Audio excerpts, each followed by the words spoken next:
it's cocktail hour, so rack 'em up. Ooh, mama, it's cocktail hour, so pour it up. Pour it up. What's up, guys? It's your girl, Zeta Lisa. Welcome to Mama's Cocktail Hour. Come on in. I don't know what you guys are drinking. What is your poison? I've heard people say cannabis and coffee. I've heard people say wine. I've heard people say, what else did I hear people? I think I heard somebody say champagne. Whatever your cocktail is, come on in. Today, instead of reading, I wanted to do, you know how back in the day when instead of reading a book, you would get the Cliff Notes? So I wanted to do quickly in this video, some Kim updates since the book has been released. Because, you know, we did a reading of Kim's book here on Mama's Cocktail Hour. If you guys have not checked that out, definitely do so. It's on my page. You can go do it. I read the entire book on a live. And for the most part, I think the video did really well. Everybody liked it. We did have some haters basically talking about my reading and shit. But like I told you, I'm from New York. I got an accent and I'm reading a book. You're gonna stumble, right? So, but nonetheless, it was a great read. And I thought it would be good today to kind of talk about what has happened since the book has released, right? Where do we stand? What are people saying? Is it fake? Is it not? And I wanted a lot of the facts to kind of just be shot out in this video right here. So, first and foremost, the book. Where did I get the book? The book was available on Amazon. I have heard rumors since then that is no longer on there. They stopped copies. So you guys can check it out. I'm going to actually see if I can find the link and then I'll link it here. The next question was, who wrote the book, right? So allegedly, it's supposed to be written by Kim Porter, right? And I guess published by this guy. And I'm actually looking for his name. A lot of people made mention on my video to Jamal Millwood. And a lot of people were able to know that Jamal Millwood was actually the name that Tupac went by when he allegedly died. You know, a lot of people say like Tupac could still be alive, Machiavelli, all that. You know how that is, right? So I thought it was really cryptic and kind of dope and interesting at the same fucking time, right? That Jamal Millwood would be the name that they put here. So people are saying that this was written by somebody named Chris Todd. And people are slamming his name. People are saying a whole bunch, but let's get into it, okay? Let's just get into it. There are some things in the book that we know of. And so this is going to be a quick episode where I'm going to give you all the tea in a short, concise way, right? Just think of your girl giving you the tea, and I'm going to just get to all the juicy parts, right? Some of the juicy parts, such as we know, Diddy liking the other sex, right? Preferring the other sex. She said that when she first met him, that her very first experiment in the book was having sex from the back, but she was standing up. So just get that visual, right? So she was kind of groomed into doing all these things. Now, where do we see that again? We see that in the Cassie situation. We see that in Little Rod. We see that in a lot of the people who say, like, you know, he will try, right? That's why it's called grooming. Like, you take little steps. And there was little steps in this book that led to big steps. And like I said, I think a lot of people are questioning the validity, right? We've seen a million ads on the internet about what the book potentially had in it. And now we know what the book potentially had in it. I find it very interesting that I'll Be Sure is speaking out on the book. It's like people like, oh, I'll Be Sure saying like it's not real, so it's not real. I'm like, I don't really think that's a reason. Like, in the book, it basically says that Al B. Sure was involved with Diddy and Kim in a threesome. And basically, Kim ran out the room and Al B. Sure and Diddy were still doing it. Allegedly, right? As per the book. So if I was Al B. Sure, let's be real. I would not say I was doing that too. If he has an image or maybe he doesn't want people to know, I'm not saying that that is bad, guys. I'm saying that maybe he didn't want people to know that. So that was one thing. Like, Al B. Sure coming out wasn't really like, oh my God, it's the end all be all. He's saying it's fake. I mean, I find it interesting that he's not saying it's fake. He's actually just saying that he feels like it was edited. So could some of this book be very valid and other things not be? Like, we don't know. Like, two things could be true, right? So another thing that just recently came out was Quincy, the twins, Christian, all came out in this very eloquent post and basically said that there is no truth to any of the Kim Porter jargon and that they just want their mom to rest in peace. They lost her too young, and that there is no book and there was no foul play in their parents' death. And I'm sitting here thinking to myself, like, just because they had a very nice lawyer put something out in the media does not mean it's true. First off, we already seen that Christian has his own lawsuit.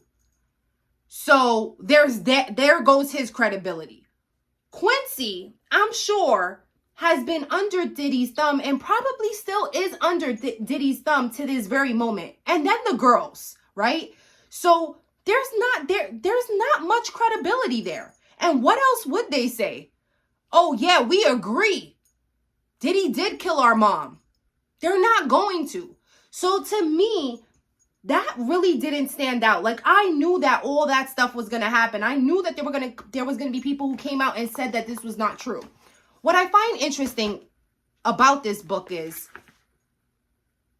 how a lot of the things that's been murmured around, we can sit here and just validate on our own. Like, taking Kim Porter out of it.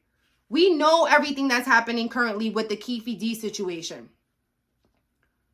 We're seeing it play out in real time in court right freaking now that Keefe D, a LA Compton Crip, came out saying that Diddy paid him money to kill Tupac. Okay? So in this book, they talk about one of the Tupac shootings and saying that Diddy was, in this book, she alleges that Diddy basically put out the hit on Tupac the first time. Not the actual time that he died, because we know that Tupac got shot many times, right? The first time he got shot in the studio, Kim alleges that she was there when the whole altercation happened. Now, if we go back to Gene Deal, shout out to Gene Deal. Gene Deal put out a video where he himself said that there was a time that both Pac and Diddy were cool, right? So could it be, it's not far-fetched that Kim says, yeah, we were all cool. I actually even had a relationship with Pac. We were sexually intimate as per the book, right? And Diddy knew that, and he was okay with that, and he was actually turned on by that. And so when he asked, y'all gonna make fun of my asked. I'm from New York. I know it sounds like an X is in there, right? But when he asked whether or not Tupac would be down with that shit, Tupac was offended. And you already know when there's a real G in the room and he feel like, nah, I ain't playing with that. No Diddy, no nada, I ain't playing. So that turned Pac off, and ever since then, they've been at war. That makes sense. Freddie P from the band is out here on these internet streets doing dope-ass interviews with Art of Dialogue saying that Diddy himself was trying to groom him. Now, I don't know if you know, but when Freddie P was on Making the Band, he was sucking his thumb. Ayo, right? He was legit sucking his thumb. And he said, which I thought was so valid, and you guys need to watch his interview because Freddie P is like, this guy from the hood from Miami, but there's something about when he speaks that you listen. And he said, just because I suck my thumb doesn't mean I'm soft. Just because I suck my thumb doesn't mean I'm gay. And he's like, people see that as a weakness or something sexual, and they try to play on those emotions. And he's like, yo, I'm not like that. Don't think I'm weak. Don't think I'm soft. Don't think I'm any of these things, because I'm not. And he spoke about a lot of the things that Diddy would do, seeing how far he can get, maybe making comments about, oh, you like that, like stuff like that, right? I'm just throwing shit out there. But that's the process of grooming. And Freddie P is definitely letting us know that happened. Aubrey said so. She's coming out saying that she got kicked out. Aubrey just came out and said that she got kicked out of a studio room because her nail polish was chipped on her toes. So basically he was like, girl, you ain't got a pedicure. Get the out my room, right? So I can see where a lot of this book really ties into Diddy's personality. Now, am I here to say like I know 100% it's true? I don't.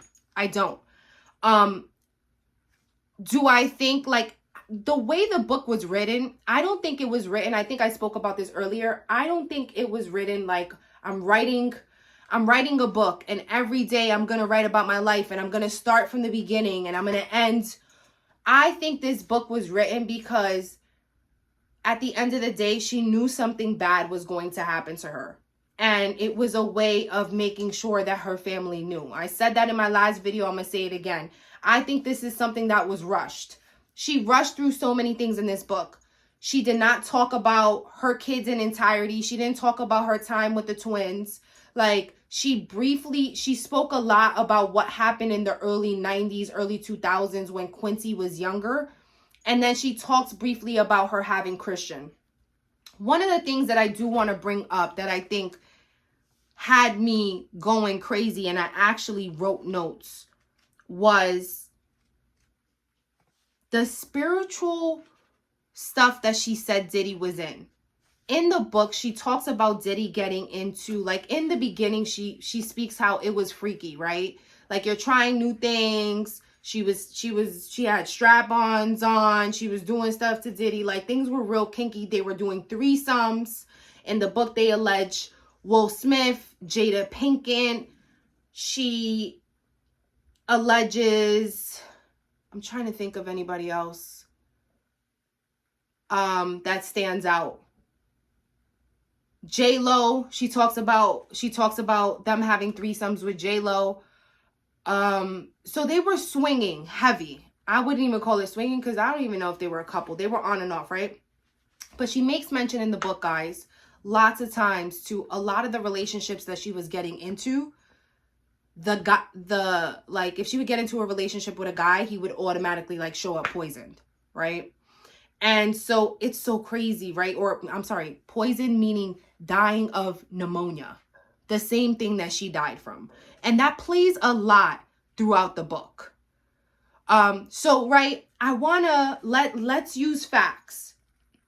So in the excerpt that kind of leaked to Radar Online, where it talked about how she was going to do a movie, she met with the producer, he gave her flowers, Diddy came to the house, saw the flowers, hit a chair over her head, and she woke up in the hospital. That's what leaked to Radar Online, and everybody was talking about it, right? In that section there, she talked about how, like, she was scared of him. Like, she knew at that moment he was a kingpin, right? So that guy, that producer who got her the flowers, in the book, she says he ends up dying of pneumonia. So I guess one would say, like, we would have to Google who died of pneumonia in the early 90s. Like, that would be hard, right? But interesting enough is Shakir Stewart. Now, there has been some whispers that Kim Porter was with Shakir Stewart. Shakir Stewart was a big music exec guy. I think he discovered Beyonce. He discovered Rick Ross. Like, he has a couple of names underneath his belt. Allegedly, Kim Porter was dating him. Diddy found out about it. Kim Porter was on a yacht in San Tropez with Diddy. He bust her nose up. It looks like, I believe, at Chris Lighty's wedding, Shakir Stewart got jumped by Diddy. They broke a chair over his head. And ultimately, Shakir Stewart ended up dying of a inflicted bang to the head. Okay? So she does mention guys here, but to be fair, the guys that she says she's dated ended up dying to pneumonia. I know that Shakir Stewart did not die of pneumonia. He allegedly died of a gunshot bang to the head. So that's already a little, right? So that to be fair, that's something that threw me off. But something that was very interesting and I want you guys to kind of just know about is she said that Diddy was getting into some real weird things. One of them being voodoo and the harvesting of spiritual sexual energy. And I was like, wait, I heard this before. And I think one of my followers in my comments wrote and made reference to Sloan Bella. And I was like, yes, that's where I heard it. Sloan Bella did a 3-part series on Kim Porter, where Kim Porter came to her. Sloan Bella's a medium. She said Kim Porter came to her and she basically said to the day when Cassie's lawsuit was going to come out. Like literally, I think she predicted like November 14th and Cassie's lawsuit came out November 15th. Like it was that close. She predicted that something was going to happen during Easter, right? And we all know that Diddy got, his houses got raided in March. So she has been so right on. And she said the thing that Kim Porter found was not gay porn. It wasn't salacious blackmail. Like she said it was way deeper than that. And she said Kim Porter found that he was harvesting sexual energy of people under the age of 21. Not a book about him being gay. He may have had gay sex. Do we expect any of these people haven't? I mean, really, we're talking about people in the entertainment industry. Don't they do everything that, other people don't want to do? I mean, or maybe other people want to do but can't because they'll get fired from their job. In Hollywood, you can do it, right? In the entertainment industry, you can do it. But ask yourself why there's such a predominance of, quote, gay behavior. Because it's not gay behavior. That's not what we're talking about. There are gay people, but what we're talking about here is ritualistic sexual deviancy used to harness energy of a human being. We are being harnessed, not me, not you, but the people that he's dealing with. And she became privy to this. She witnessed this. Now, if you follow a religion that believes you need the brightest, strongest, most pure energy, most biggest, brightest diamond, like Liz Taylor running around with big, gaudy ass diamonds, acting like that was something. Okay, so let's look at it this way. If you want energy that's as big as a diamond like that and as authentic, where do you get it from? You get it from children. And what if you are using those ritualistic behaviors at children? What if you're doing that with children? What if you are putting spores into children? Okay, what do I mean by spores? Energetic hooks. What if you are putting energetic hooks through the act of ritualized sex? Not sex, not like, oh my God, I'm hot, I want to fuck that person. Not that kind of sex. Ritualized, thought out, planned specifically to rip the person down and hide behind their energy. That is what we are talking about. We are talking about the ritualizing, sexualized aggression directed at young children, mainly male, in order to harness their energy. So it's a hard concept to understand. I don't know that I understand it fully, but if I can use your energy. So we all have that friend that can get us into clubs and restaurants because they're dialed up and everybody knows them and they can get us discounts and all of that stuff. So we love to hang around that friend because we're like, I can get all my makeup, I can get my manicures, I can get into the club, I can get that purse, I can get it before other people. Who doesn't like that? We all like that. But what if we're talking about a religion that hides behind the energy of the most innocent on this planet, who are lit up energetically because it hasn't been broken by this planet? And what if they are using this ritualized sodomy sex in order to separate the human body from the soul body so that they can attach it on the astral, harness that energy, utilize it here, and act like they're all fucking special here, doing bullshit and then making you feel like shit. But she said that that's what she found. And that's when she knew she had to get out. And she knew she had to write. And she knew that this book had to be somewhere. And if you guys know, Sloan Bells definitely said that Kim Porter wrote a book.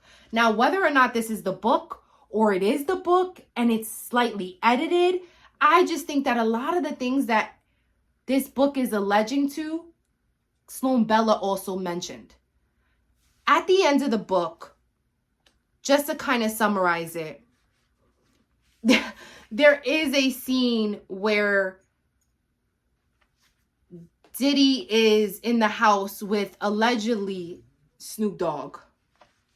And I say allegedly because I do not know. The only thing that made me think it was Snoop Dogg was because they said that it was an up-and-coming hip-hop artist from LA, and they used the word cuz. And I know cuz could be a million people. It could be Suge Knight, but I don't know why it gave me Snoop Dogg vibes, right? And that Snoop Dogg was there when basically Diddy said, like, it was okay if like someone took Biggie out. And so that was very interesting. Not only did they say, they also said that Snoop Dogg allegedly was in the room with Diddy doing something strange for some change. And he came out with something strange for some change on his back. And I'll let you guys think about that. Okay? So there was that. There was also, I'm just giving you guys all the tea. There was also the chapter named Faith, where she said that Faith Evans literally knew that, or that Faith Evans was a plant, that Diddy planted Faith Evans into Biggie's life to control him, and that Faith Evans knew what she was there to do, but she had a son now, and she was coming to Diddy after Biggie died to see if he would take care of her, and basically he said that he would. And Kim Porter was there. That was all in the book. That was something else that I was like, wow. They out here in these streets trying to say that Faith Evans was an industry plant? Wow. Okay. I'm trying to think of anything else. There were a couple of things that bothered me in this book. And I actually wrote some notes, and I do not know where they went because they're all over the place in this book. But